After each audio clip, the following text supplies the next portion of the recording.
Hello and happy Wednesday, everyone. I am Meredith. I'm here with our message for the 26th of October, 2022.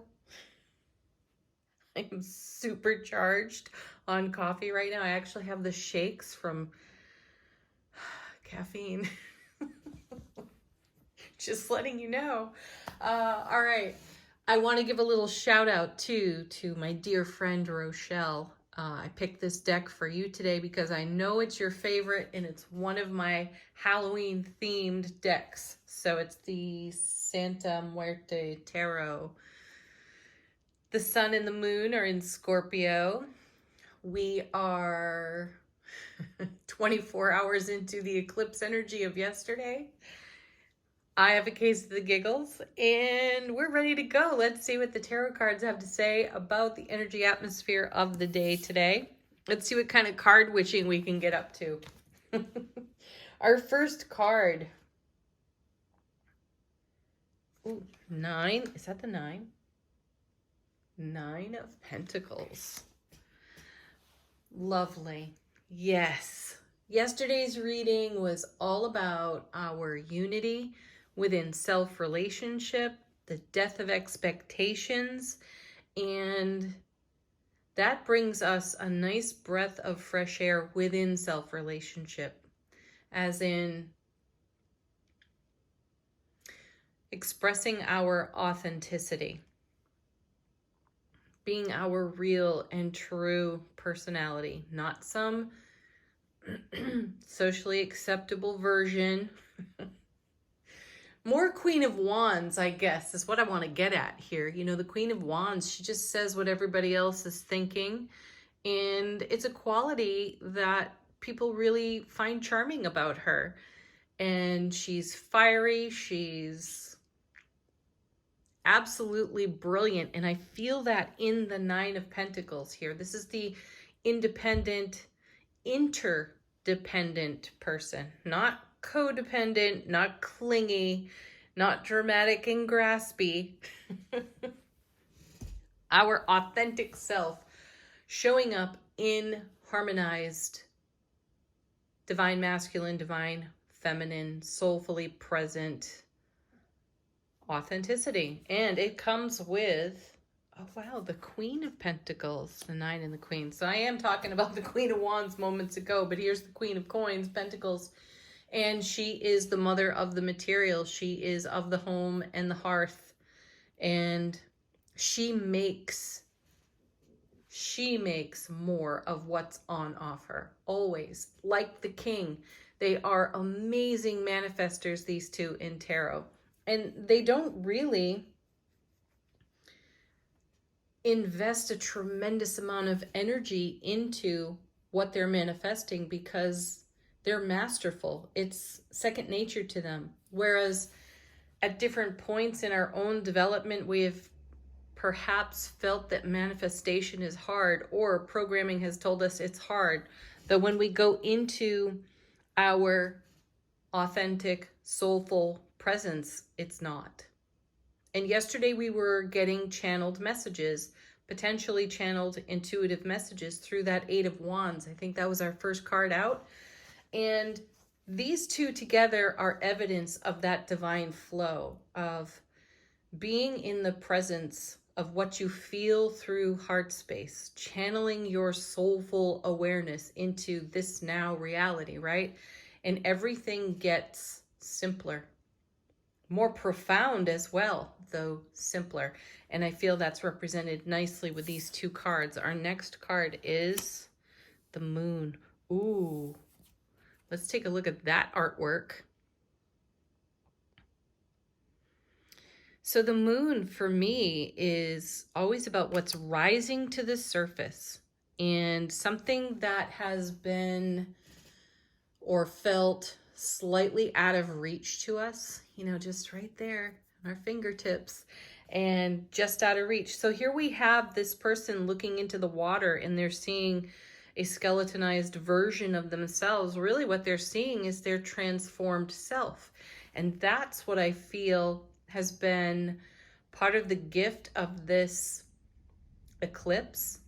Though this has been unfolding since the eclipses in the spring and eclipses of last year, because do recall that energy can be with us for up to 18 months, sometimes even longer, depending upon what your spiritual journey is like. So what's rising is the truth of our transformation, and we're seeing it. We are seeing it reflected back to us. So reflected back to us through the moon. The moon gives us a different perspective. The eclipse gives us a different perspective as well. So we're seeing things through our soulful presence and awareness. We are not so much filtering through ego awareness, hence the message yesterday, the death of expectation, which is all about ego. This makes way for the miraculous to arrive on our foundation, and we are seeing it. We're also feeling it and expressing it here. Beautiful. Next card is, the Fool. This is a whole new lease on life, and it's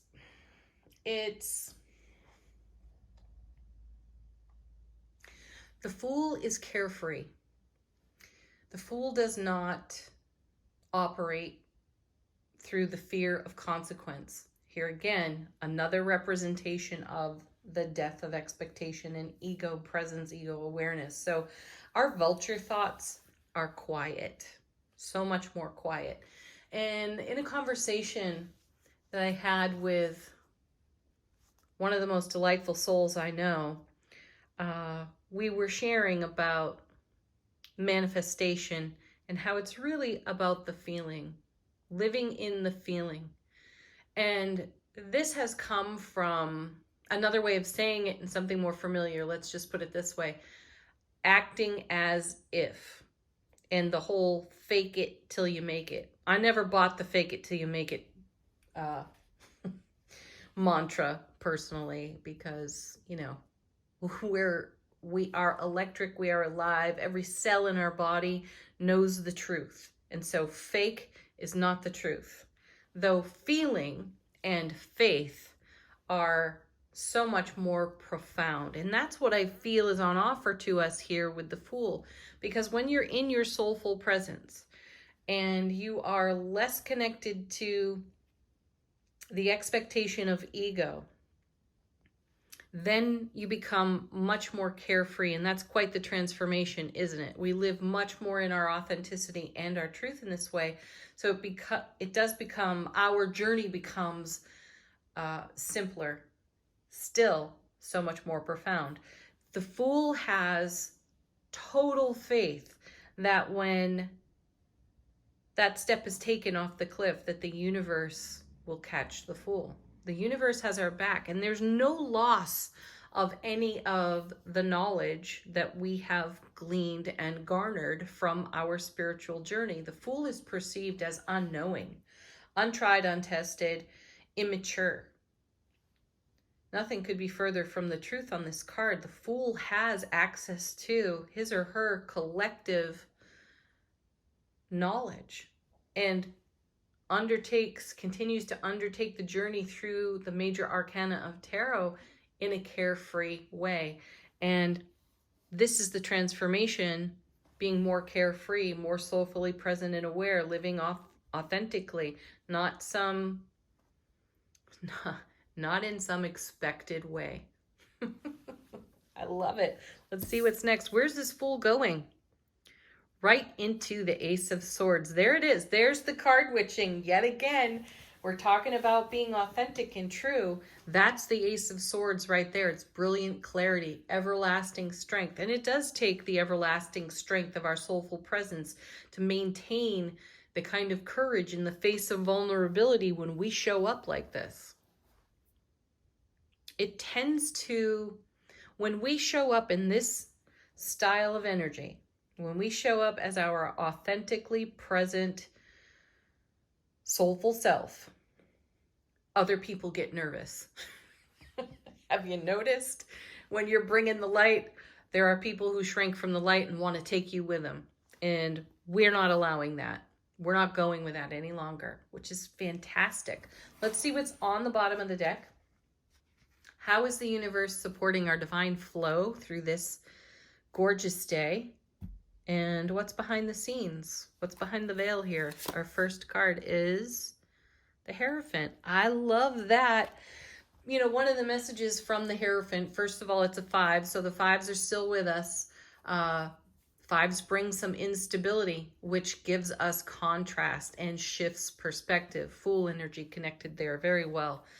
And I feel that the moon is also revealing part of the transformation here with the Hierophant is that we're challenging what's considered normal and what is considered expected or an expectation. We're challenging that within ourselves because all the well-intentioned peers and elders in our life have handed us some sort of social rule book, and it's really easy for us to fall in line with that. I say be courteous, be kind, be unconditionally loving, and be soulfully present and aware as you express your authenticity. Sameness does not necessarily mean happiness. Okay, next we have, look at this, more unity. Here's the 2 of Pentacles. See, again, unified relationship with unified self-relationship here. And this is a well-balanced card. The energies are well balanced here. We are in reciprocity with our own selves. So our connection to the divine and the way we channel energy through our soulful presence is quite harmonized here. And it gives us a wonderful foundation to challenge ourselves when the instability shows up on the 5s, any 5 out of tarot. So with the Hierophant, we're looking at tradition. We're looking at morals and values. Are they your own, or are they what was handed to you? Challenge it. Check it out. Are you in your authenticity with everything you've been taught or what has been offered to you? Did you just adopt it because that's what was expected of you?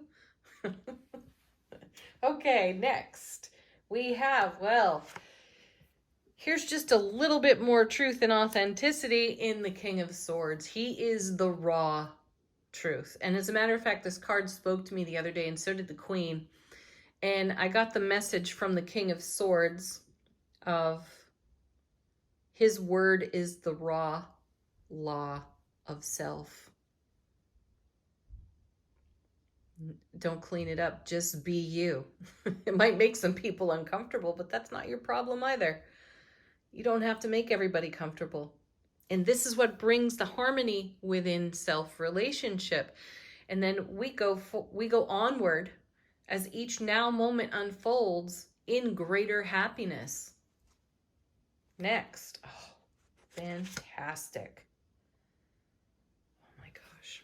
Here she is, the High Priestess. I love when the High Priestess comes out with not only the Death card, we haven't seen that one yet. I love when the High Priestess comes out with the Hierophant because that's like the High Priest and the High Priestess.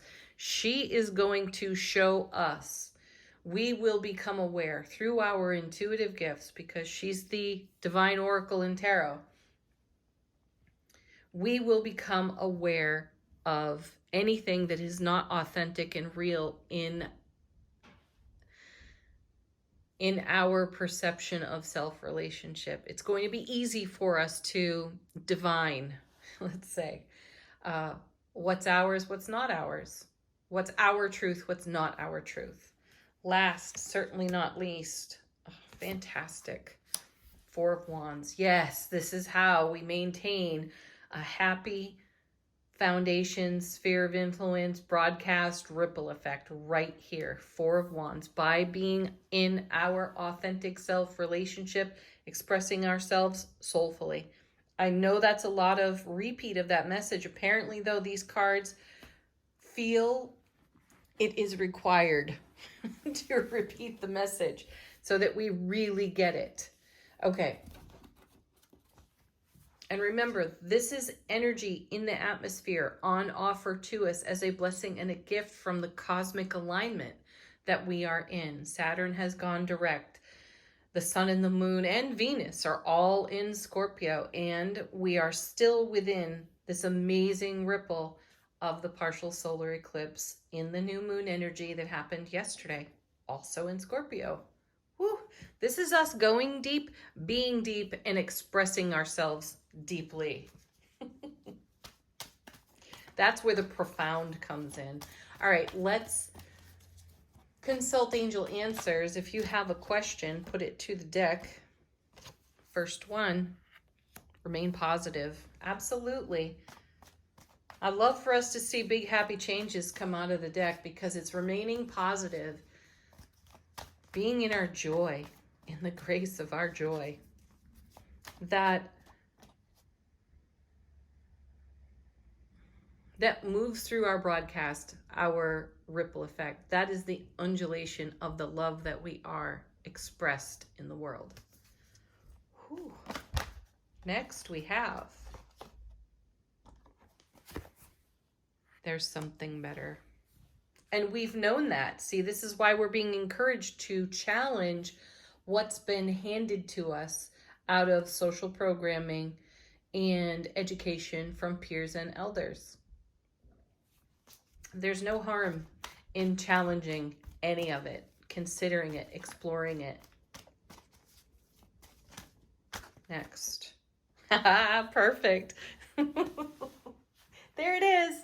It's our happy, so remain positive. This is the fuel to continue to create something better. This is why the Four of Wands is here, and it's why it's coming off the bottom of the deck, because the universe is sharing with us that not only does the multiverse have our back in this, what is required of us is our positive attitude and our happiness to maintain this foundation. So if ever you forget this, the cards will be happy to remind you. Next. Oh, beautiful. Perfect timing is divine timing. There are no clocks there. There are no calendars there either. That card, all is well. Everything is in divine order.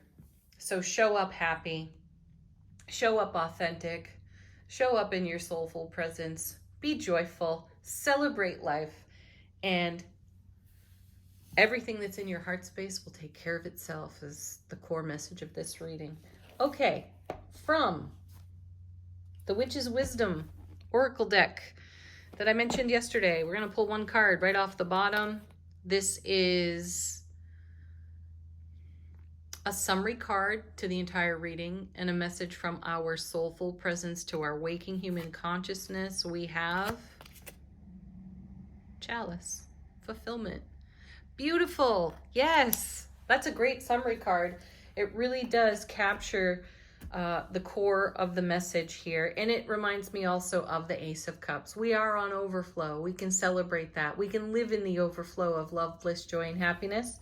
It's also backed up here in the Four of Wands from yesterday and today. Have a beautiful Wednesday, everybody. Thank you for being here. Please hit the like button, share the video. Peace. Namaste.